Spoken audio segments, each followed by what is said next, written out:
At Radware, what we do is cyber attack mitigation. I run security for Radware in the Americas, and my background, just for a piece of bona fides, is I started out life as an Air Force officer. I was a B-52 guy, a B-52 electronic warfare officer for 8 years, and spent a couple years in the Pentagon doing cyber warfare. And I also ran security at Campbell Soup Company and at Barclaycard US. I also ran a couple businesses to include SunGuard's global security business, and one business of my own that actually got sold to a cloud company. And for the last 4 years, I've been at Radware running their security business. So I'm not going to talk about products, but I am going to talk about the current threat environment. And what's going on in the current threat environment is who here believes we're in the middle of a cyber war? Who here believes we're in the middle of a cyber war? Raise your hand if you think you are.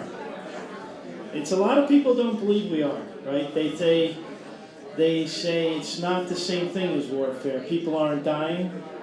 They say there are people that aren't fighting for the same reasons.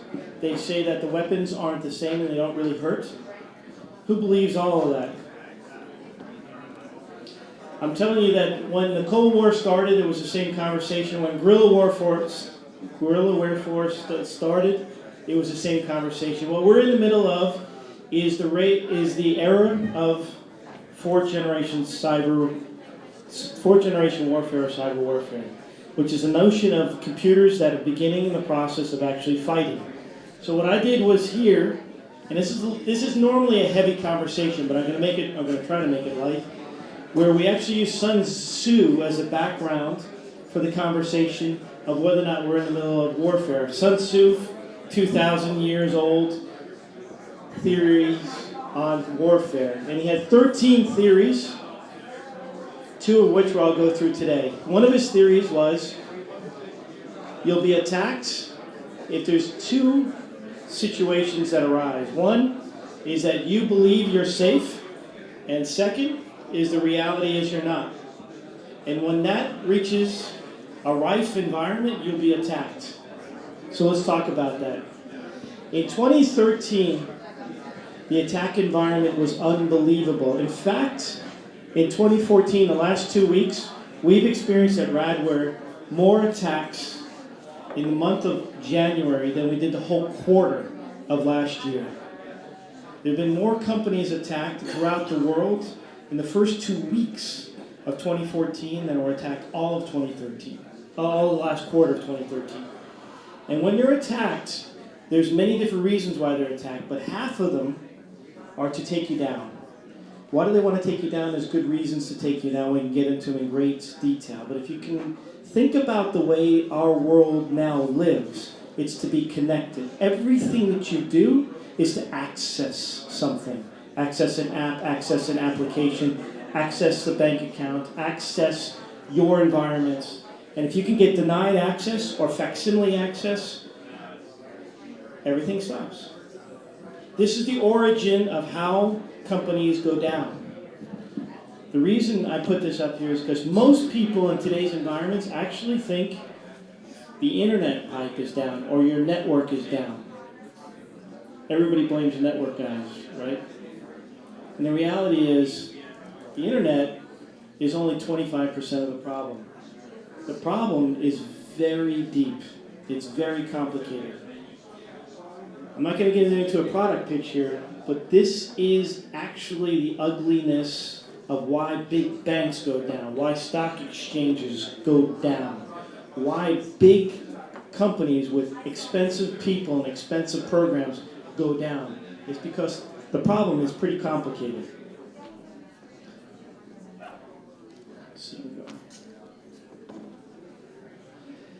We're not the only ones that say this. Gartner also says it. Every single analyst firm says it. It says on the problem of cyber attacks, there are 4 kinds of major things that go on how they can actually take you out.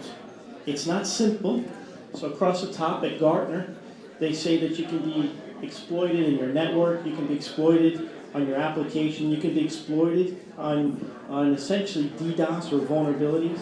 And there are things that people do to try to avoid being exploited.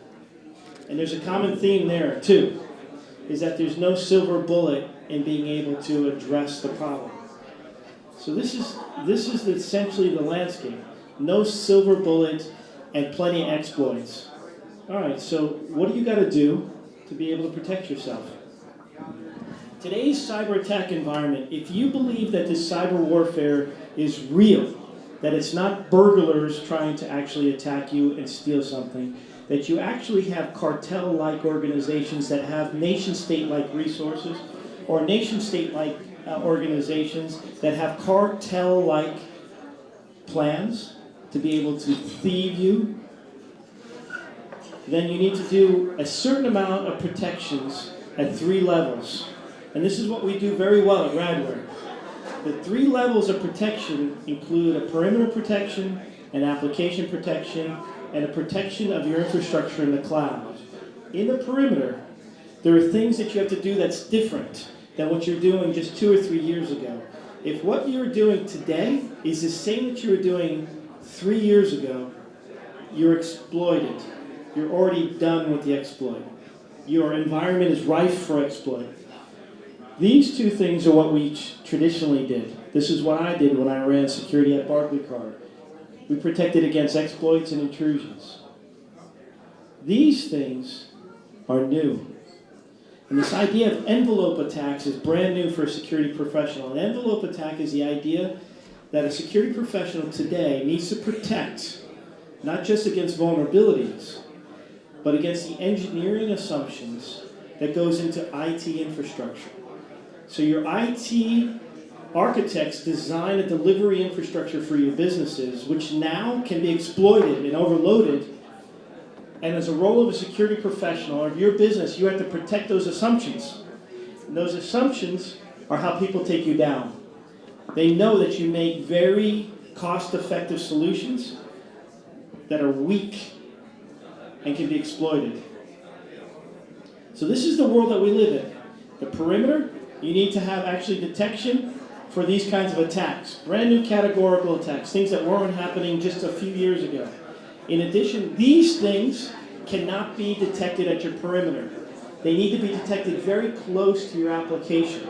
These are things that are new. They're new for taking you down. They're not new for data exploit.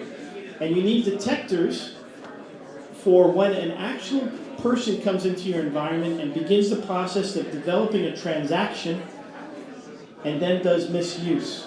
It's like a school child that starts out doing their homework and then does something wrong in the middle of their homework, right? None of that has a signature associated with it. It's behavioral problems. And these behavioral problems have to be detected very close to your application. The application could be in your environment, or it could be in your cloud environment. That's the problem. So when the attacks come at you, and here's the challenge. When we think of attacks, we think of single people, we think of bots. In the not too distant future, bots will be bigger. Machines will talk to machines. Cars will talk to machines. Refrigerators will talk to machines, and they'll all be able to be leveraged against you in your environment. We can direct these resources at you. So this is the modern day anti-army. It's machines.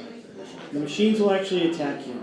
The problem is that you need to defend yourself, and there's ways of defending yourself that's very good. One is to develop an environment to be able to scrub an attack before it actually hits you. That's called cloud scrubbing.